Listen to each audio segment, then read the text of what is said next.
This is the Raising Rebellion podcast, episode number 11. Welcome to the Raising Rebellion Parenting Podcast, where we will explore how to help kids seek purpose and passion, challenge society's expectations, and avoid a standardized life. Now here's your host, Paul H.K.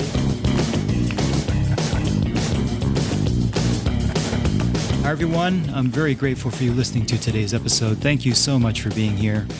Experiences have an impact on us, both positive and negative, and in more ways than we even realize or understand. That's why one of the keys to helping our kids find inspiration and things that they're passionate about is providing them with lots of different experiences. Today, we have a story of a girl who tried lots of different things as a kid, but something clicked at age 8 when her dad decided to take her to check out some free archery lessons at their local park. Flash forward to today, and now at age 17, she is a junior Olympian competing for a spot on the U.S. Olympic team in 2020. She is high schooler Audrey Hong. She and her dad Rich talk about Audrey finding her love of archery and how they had to make some big family decisions like homeschooling and postponing college to allow her to pursue her goal.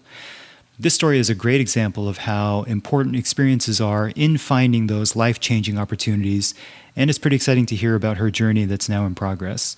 So, without further ado, here's my interview with Audrey. Okay, today we are talking to junior Olympian Audrey Hong and her dad, Richard Hong. Audrey and Richard, thank you both very much for being on the show today. Hi, thank you for having us. Absolutely. Very excited to talk to you today. Audrey, let's start with you. You know, usually what I like to do is I like to start at the very beginning.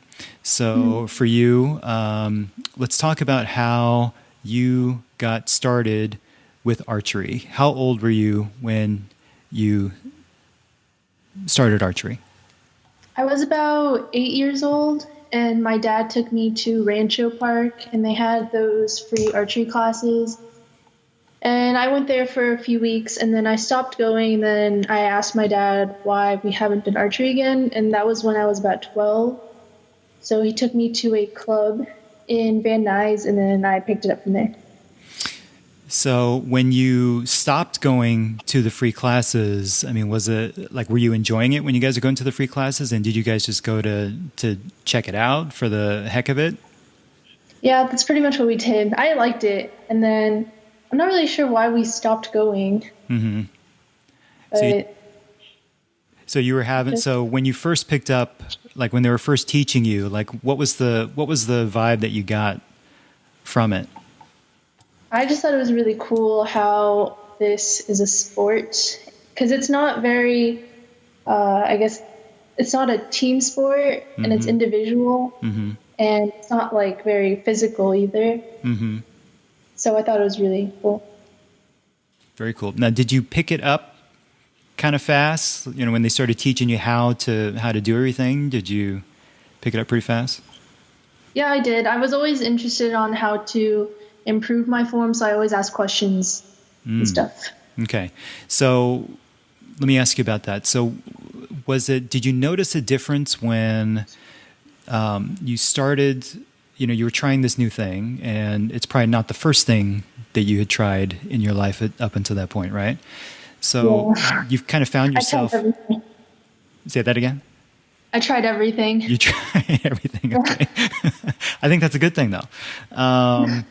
You know, I think a lot of kids don't try enough things. But so what was it that was different about this particular thing that you tried that you all of a sudden, you know, something clicked and you were interested in it and started prompting you to ask questions about it? Well, like I said, it's not as physical as other sports like soccer. So Right. I was never really into running and all that. Right. Gotcha. That, and then I also like the technique and the form, and just learning about it was really interesting. That's awesome. Okay, so really you've been doing it regularly since you were 12. Is that right? Yeah. Okay, and how old are you now? 17. 17, okay. And how often do you practice? I try to practice almost every day for a couple of hours. And then right now I've been taking a break. Mm-hmm. It happens to be the end of outdoor season, and then there's a transitional period until indoor season. Mm-hmm. So her first indoor tournament doesn't really start until January. And so she hasn't been in any tournaments since, I guess, August. Okay.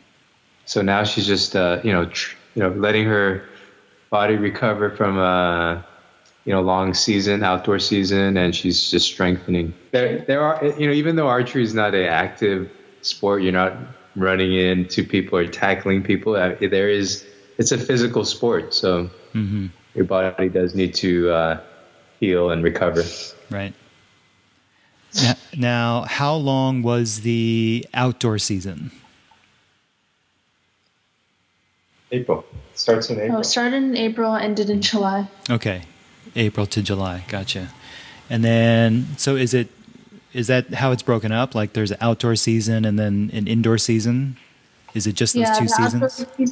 Yeah, pretty much. Outdoor season is during summer, and then indoor is like winter and fall, or just during winter. Right. And that would make sense. Yeah. Because of the weather. Okay. Now, how many tournaments do you go to typically, like during the year? Yeah, there's 6 outdoor tournaments and 2 or 3 indoor tournaments that I go to. Okay, gotcha.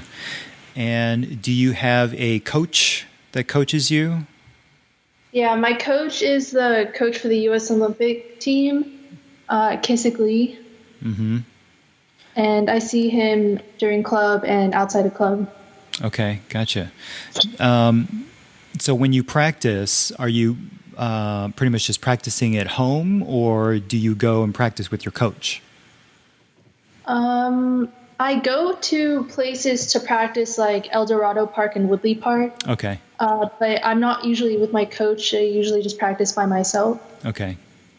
Gotcha. So she practices, her distance is 70 meters. So we need to go to the park where she can shoot that distance. Right. During indoor season, she's usually shooting in the garage. Okay. So indoor season, you don't have to practice the distance as much? Is that what it is? Yeah, indoor season, the only distance we have to shoot for indoor season is 18 meters. Ah, okay. Yeah. And what's the difference between, indoor and outdoor? I mean, that's a big difference, 18 and 70, right? Like why? Yeah. Is it just, did they tell you why that there's a difference between the two? I'm not really sure why there's a difference, but... Yeah, I don't know why there's a... they have an indoor season because most of the country, they have weather during the winter, whereas here in Los Angeles we have sunny weather all year long. Right. So during the winter season they bring it inside, but then again there's not that many buildings that can accommodate that many archers at that 70-meter distance. Okay, gotcha. Yeah. Okay. So tell me, how much of archery is mental? How much of the game is mental versus the physical? A lot of it is actually mental. Mm-hmm. It's kind of like golf. And then there's also... It also involves your subconscious, which I didn't really believe in until I started archery. Okay. Tell me about that. How does it involve your subconscious? Well, when you're shooting and you get tired, I don't really know how to explain it that well, but when you get tired and you're not really sure why you're not shooting as well, it could be because of your subconscious. Like, that's a tough. I mean, I could see how the physical and the mental always kind of go hand in hand, right? So to me, what that kind of says is if your physical body is tiring and it's starting to put a drain on your mental, and almost like you are sort of giving into the tiredness of your physical body, then maybe it's sort of taken away from your focus from your mental part. That's how I took the subconscious part. Yeah, that's the sport it's a very repetitive sport, so there's a lot of times where she's just going through the motions, even though she's not really, focusing. Right. Right. And that's part of the training, because they do shoot so many arrows that, if you're not really trying to keep your mind on your form and your shot, then you your mind wanders a little bit. Mm-hmm. Mm-hmm. Right.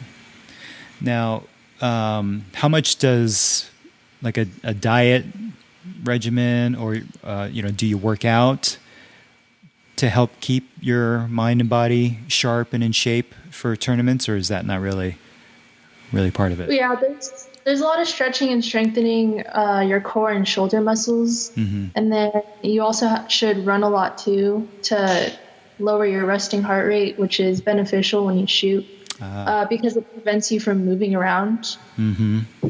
Gotcha. Okay. Now, there's a diet regimen. I mean, there should be. Just eat healthy. Right. I just eat everything. Right. I would think like lots of carbs, maybe that kind of gets you tired, right before a tournament or something. I don't know. So obviously there's a lot to being still, right, before you actually let that arrow go.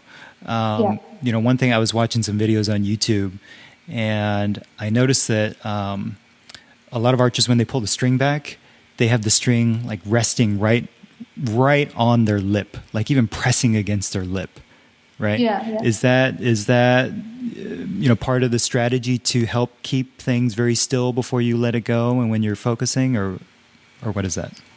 Yeah, you use your chin as a reference, and then there's also something in the form called anchoring, which is where your hand, the draw hand, it goes underneath your chin to kind of stabilize your shot. Mm-hmm. Gotcha. You're basically trying to use the string against your chin and your nose as a reference point. So every time you're pulling back, you kind of are pulling back at the same, let's say, draw length. Mm-hmm. That's what basically it gives you the consistency in the shot. Right. Got it. Kind of like a golf swing, I would imagine. You're trying to get that consistent swing over and over again. Yes. Okay, got it. Now, do you have kind of a routine that you do every time you're about to shoot? Like I use the analogy of like basketball players when they go up to the free throw line, they kind of have a routine and they do the same thing every time before they take a shot. Do you have anything similar to that before you shoot?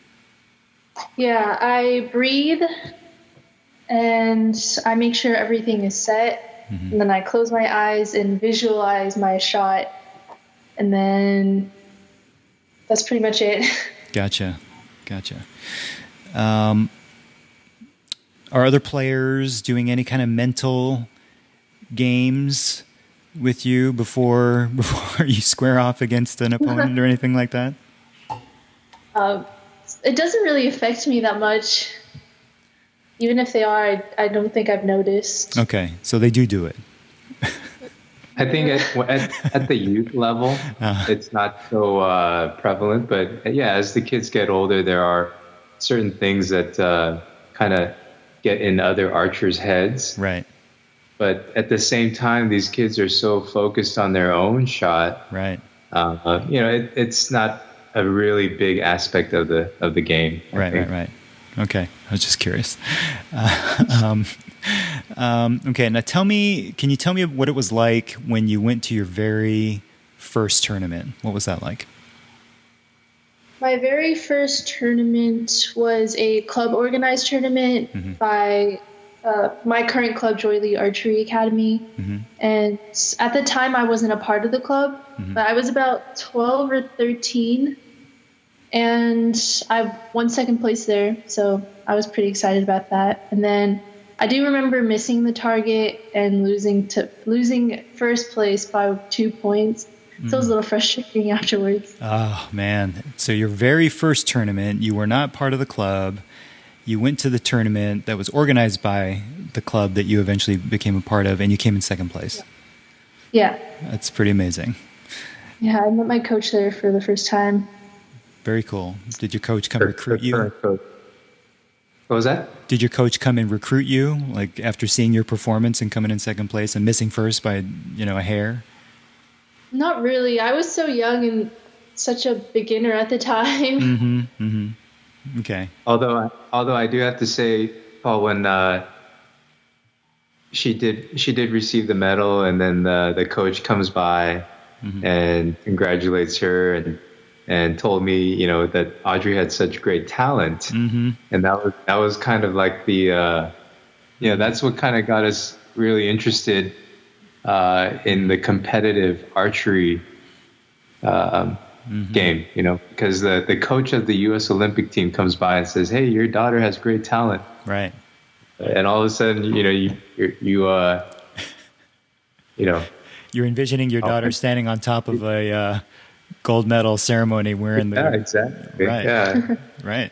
That's awesome.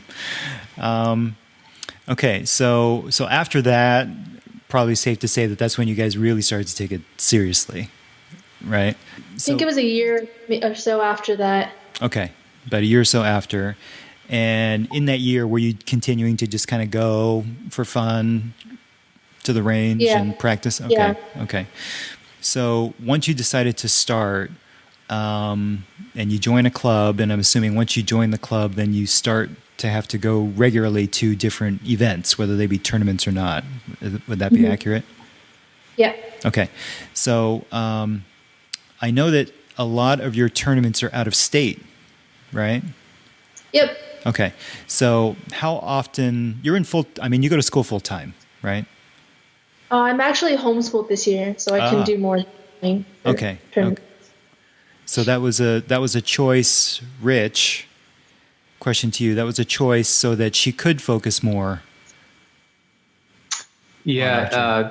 Again, this was once Audrey decided she wanted to pursue the Olympic dream, and we discussed it with her coach.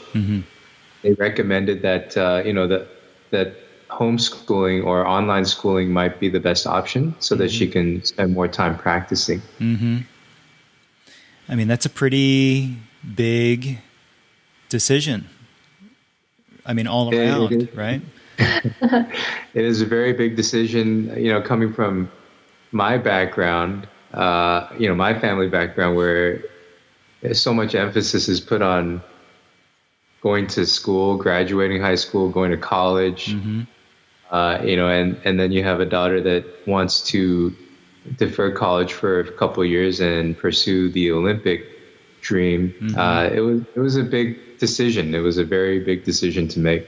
Right. Now, Audrey, when did you kind of decide for yourself that going after being on the U.S. Olympic team was something that you really wanted to do, and you wanted to go ask your dad about that? During the tournament in Arizona, I was extremely lucky, and I got to shoot against previous resident athletes for the U.S. team and like Colombian national members. And I thought that was really exciting to shoot against them because they're basically professionals, and I was just a little kid. Right. So when you say... Sorry, what? No, I'm sorry. Go ahead. Keep going. Oh, so that kind of gave me like a little taste of what I could do for the next few years if I got serious about it. Right. So when you say resident athletes, these are members of other national teams that you were competing against, or what is resident athlete? Oh, I was talking about the U.S. members who lived at the Olympic Training Center in Chula Vista. Oh, gotcha. Yeah. Okay. So that's pretty close. And these were like previous Olympians and Olympians that have won medals in the past, or? I was shooting against a girl named Mackenzie Brown, and she was the only member on the women's team to go to Rio. I lost to her, but that was pretty. I didn't mind at all. Right. That's a pretty great experience right there. It was basically, you can compare it to, let's say in golf, there's the U.S. Open, and as an amateur, Audrey kind of qualified to shoot against these, like professional, world class archers. Yeah. And she finished in 4th place. So that kind of gave her first experience competing at the world class level. And she was not only lucky, but she shot well. Yeah. And finished, very strong finish. And that's what kind of gave her the taste of, maybe thinking she could do that route. Right. That's pretty amazing. So, tell me how the ranking system works. Like, what is your path in order to get onto that Olympic team? Okay, so there's 6 tournaments. 1 is indoor, and you have to go to 3 of them. Mm-hmm. And then they take your top 2 finishes plus 1 tournament from Alabama, which is the national championships. Mm-hmm. And then they basically average out your score and points. Paul, there's a total of 6 tournaments, national ranking tournaments. Mm-hmm. And 1 of them is indoor, and 5 of them are outdoor. Mm-hmm. You must go to the basically the national championship, which is in Alabama. Mm-hmm. That's the required tournament. Mm-hmm. And then you could go to 2 other tournaments around the country. Mm-hmm. And they basically take your top 3 finishes and then average them. And then that's your ranking. Okay. That's your average ranking. Yeah, your points. That's your average ranking points, basically. Okay. I mean, can you go to all 6 and then just, pick your best 2 Yeah. tournaments? You can do that? Okay. Yeah. Gotcha. So then just depending on how you do against the other people competing for spots, you make the team or not? Yeah, the United States archery team is comprised of the top 5 ranking members. Wow. Okay. So you're competing for one of 5 spots. Yeah. Okay. And this includes returning Olympians, obviously. Not for the age division I signed up for this year. This was only for ages 17 to 20. Gotcha. So you're competing for one of 5 spots in that division. Yeah. Okay. And then when is that determined? Like, who makes the team? Does it run up right up before the next Olympics, which is Japan, right? 2020? Oh, no, it's a yearly ranking. Oh, it's a yearly ranking. Yeah, yearly ranking. So the season ended in August. The season ended in August, basically. Uh-huh. And so the national rankings have already come out. Okay. And where are you on that national ranking for this year? I'm number 2. That's pretty amazing. You're number 2. Okay, so then is it like, 2019, depending on where you end up in 2019, that will determine if you make the Olympic team for 2020? Is that how it works? Yeah. 2019 is when the qualification starts. Yeah, 2019 is when the Olympic trials starts, and then it goes until 2020, and then in the beginning of 2020, that's when you'll know if you make it or not. Okay, got it. Wow. Okay, tell me what you like the most and the least about archery. I like the pressure of the competitions. And then what I like least about it is, or actually there's not that much I don't like about archery. I pretty much like it all. Wow. That's pretty great. Now, if you're being homeschooled, has there been any there's a little bit of a social impact, right? You're not seeing your friends every single day, right? How's that going? Sometimes I want to see my friends, but also I don't really have time to go out and see them. I normally just see my archery friends the most. Yeah. Right. So a little bit of a That's your sacrifice, or one of your sacrifices that you're having to make. Yeah, I'm skipping out on prom and all the homecomings and senior sunrises. Ah, gotcha. Well, hopefully this will all pay off with you standing on the podium in Japan, right? Yeah, hopefully. That would be amazing. Okay. Is there anything else that you want to, either of you, is there anything else that you want to tell me about archery that I might not have asked you about? Wow. Well, going back to what she misses out on, she's definitely missing out on the whole college application experience. Right. So when she has her other friends and, they're all taking the SAT and writing college apps. I have no idea what they're talking about. Yeah, Audrey's kind of, doesn't have to go through that yet. Right. Not right now. Right. Rich, tell me a little bit about what the discussion was between you and your wife about coming to the decision to, homeschool and go after the Olympic team.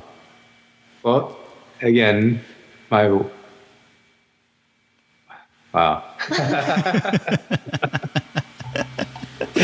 This is the good stuff that I want to hear. My wife was a little surprised in the beginning. Wasn't really too sure. Didn't really share the same dream as Audrey. But over the course of this year, after seeing her perform so well and finishing so well at the end of the season, I think she's definitely on board and she fully supports it now. Yeah. But again, it was a tough decision to make as a family to go down this path. Right. I feel like a lot of times parents will just put kids, and I'm included in this, by the way, but we'll put our kids through the traditional system because there's kind of a fear element, right? And as a parent, you always want what's best for your kid first and foremost, right? Yes, and of course. Like you said, Rich, we have Asians have traditionally a strong background in sending your kids to college no matter what. There's no question about it, right? You're going. But, my whole take is, well, college isn't necessarily a bad thing, although there's some discussion about that these days, about with the cost rising and, is it actually worth it in today's world and economy and, how things are changing so fast with tech and all that kind of stuff. But, I think it would behoove ourselves to just allow ourselves to think a little bit more about our kids and what they want and what they would be good at and what they would really enjoy doing. And even if it means delaying college, as a gap year or to go intern or go travel or to go after a spot on the Olympic team, I really think that it's a great thing to do. I think it also helped our family. It helped our family relations a little bit because now we don't always have to be on top of Audrey, making sure she's turning in assignments or studying for tests or writing papers. Right. The online school that she is attending now, they have a really great support system, and they're always staying on top of her. Mm-hmm. So, and she's turning in much better grades now that she's going at her own pace. Mm-hmm. But yeah, as a parent, you have a child, and you always, while raising them, you always expect them to go to college. And here in these days, you see all these kids in the news where they come out and they go, I'm the first one in my family to ever attend college. Right. And here, my wife and I are looking at each other and go, well, this is the first child in our family not to go to college. So right. we have a laugh about that. But, Audrey knows that college is definitely on her plan, on her agenda. She's definitely going to go to that, but she just has other things that she wants to do first. Right. And we fully support that. Right. That's awesome. This archery journey, one of the reasons why I support it is it's a good vehicle for her to be able to see the world, because the next level for Audrey is going to be traveling the world, hopefully, and shooting tournaments in different locations. And it's just something that I wanted her to be able to see the world before this world gets even crazier than it is right now. It's a great chance for her to go on these organized events and spend time different countries, and then go to college. Yeah, totally agree. I mean, that's the whole idea of the gap year, right? Is to go experience things outside of your comfort zone and outside the experience that we know day to day, and bring that back, right? Yeah, she's Audrey will be taking 3 gap years, but that's not true, because while she has plans. Again, she's going down to the Olympic Training Center to become the resident athlete, and her plan is, while she's down there, to be taking her college credit courses online and get those out of the way, so that when she does hopefully come back from the Olympics, she'll be able to attend university and finish out and earn her degree. Yep.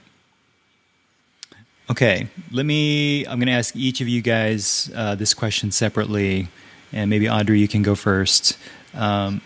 This is a question that I ask. It's the last question that I ask of every guest that I have on the podcast.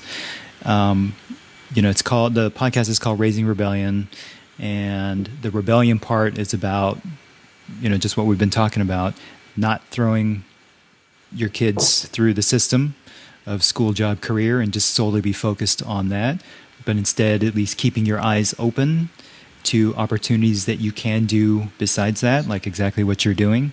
So what advice could you give to other kids or to parents who might be listening on how to become a successful rebel in life? I would say stick to your goals, stay disciplined, be committed, work hard, take risks, and don't give up. Love it. Rich, from the parent perspective, how about you? So as a parent, I'm really happy that my daughter has found something at such a young age of 17 that she is so passionate about, that she wants to dedicate the next few years pursuing that dream.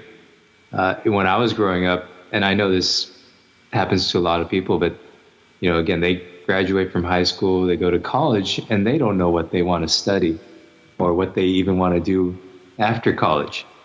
So I feel like Audrey is pretty blessed that she has this talent, and she's able to use this to, again, go see the world, go travel to places, shoot archery, something that she really loves to do. And then, again, I'm really happy that she has, I'm glad that she has a direction that she wants to pursue. Mm-hmm. Yep, that's great. Let me actually go back. I know that was supposed to be the last question, but let me actually go back for a second. So when, the whole idea is to, as a parent, the way I see it, is to try and help our kids find that thing, right? Find that thing that lights them up, that they love to do, right? So, I'm guessing that probably wasn't a conscious decision on your part, right? Audrey, you said earlier you tried everything, and all of a sudden it was like archery, right? So Rich, was it like you guys were just putting Audrey into all kinds of different things to try it out, or what was the Well, you want to have your kids try many different things and see what they like to do, or what interests them. And Audrey has tried many different musical instruments. She's pursued art, and she's pursued pretty much every other sport that these kids play nowadays. And then finally just grew attached to archery, and I think that helped her in other aspects of her life, focusing on task at hand. I have her do all the tournament scheduling. I have her, purchase airplane tickets, make hotel reservations. So all this stuff it's a very good learning experience for her. And, again, at the age of 17, to be managing your own life and knowing which direction you want to go as a parent, I think I've done my job to this point, right? Yeah. She found her calling. So I'm ready to, let her pursue that. That's pretty great.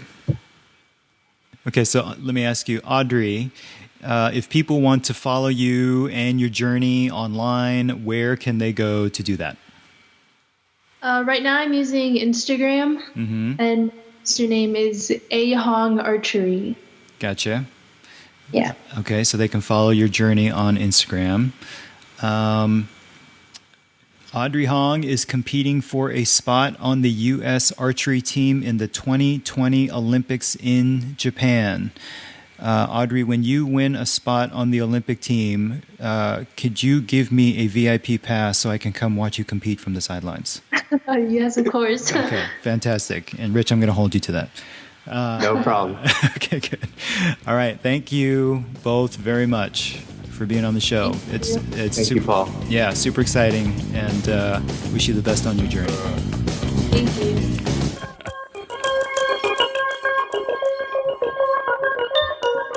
Thank you, Audrey and Rich, for taking the time to be on the show. And go, Audrey. We wish you the best of luck on your journey to the Olympics. RaisingRebellion.com is where you can find all of our podcast episodes and show information. If you sign up for our mailing list on the site, you'll get some extra tips and thoughts for Rebel parents in our update emails. If you're enjoying the podcast, please do share with your friends and family. But most of all, I hope you find this podcast helpful, and I truly appreciate you listening. So until next time, go Rebs.